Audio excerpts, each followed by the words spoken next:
Hei lume, sunt Andrei și astăzi o să vă prezint cum să instalați Minecraft 1.6.2, da, aici o să scrie 1.6.1, cracat, mă rog, așa. Deci, o să vă las linkul în descriere de la Dolandoare și trebuie să faceți așa. EU so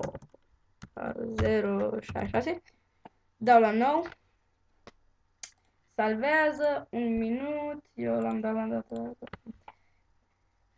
Așteptăm până... Haide, mă, mai repede.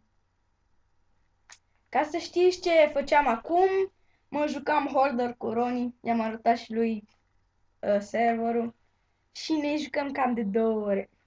Și vestea bună, am făcut nivel 45. Hai, ok, apăsați. Asta. Salvați unde vreți. Computer. Fac, fac. Încarcă-te! Ok. Unde mi s-a salvat? E, uite-l.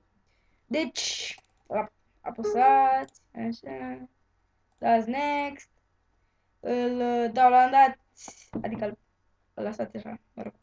După aia dați next, după aia dați next și îl creează pe desktop dacă vreți, dacă nu, așa, mă rog.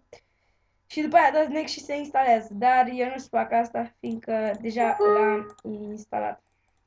O să vă apară așa.